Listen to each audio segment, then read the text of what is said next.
موضوع را جشن گرفته ایستاده‌ایم کنون است که نسبت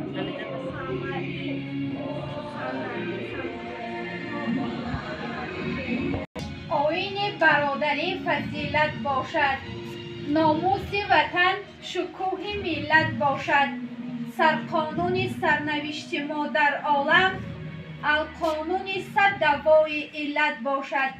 اینک معروضه در اجرای خواننده صنف نهم لیسه دولتی ناحیه بخش دولتوف عبدالرؤوف. مرحمت. همچون سند عالی حقوقی کشور یکی از دستاوردهای بزرگ دوران استقلال به حساب رفته در راه بنیاد و رشد دولتداری نوین تاجیکان نقشه سرنوشت‌ساز دارد.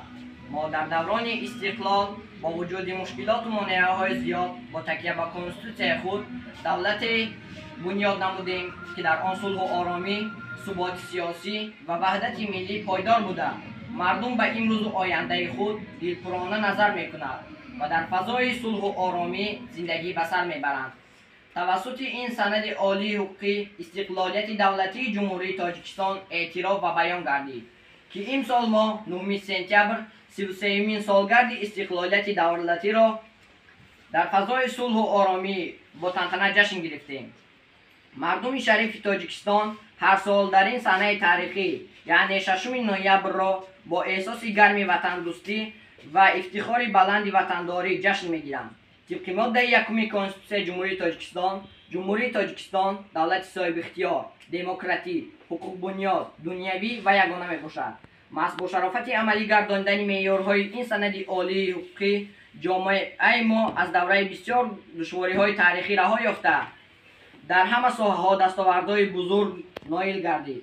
باید یادآور شد که جمهوری تاجیکستان در بین دیگر کشورهای سابق اتحاد شوروی یکی از اولینها شده 6 نوامبر سال 1994 کنستیتوسیون خود را با طریق رای‌پرسی عمومی خلقی یعنی اظهار آزادی اندیشه مردم قبول نمود. سال 2016 با کنستیتوسیون وارد گردیدن ساختار مضمون جامعه، تحکیم اساسهای کنستیتوسیونی حاکمیت دولتی، تکمیل نظام قانونگذاری کشور با سندهای از این جانب عموم پذیرفته شده مطابق گردانیدن معیارهای کنستیتوسیونی موافقت نموده بودند.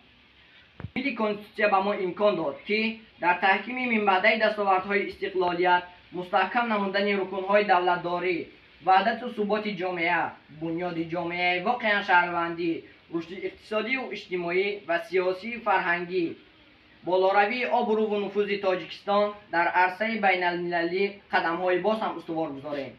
از سبب آن که سر زدن رویدادهای فاجعه‌آور 92 عصر گذشته در تاجیکستان ما دغلان به سر میبرند. وظیفه جانی و ایمانی هر یک ماست که دستاوردهای بزرگ ملت و دولت را تقویت بخشیم و به آینده درخشان وطنمان با کار و فعالیت صادقانه و صافدلانه یعنی با دستان خودمان سازیم.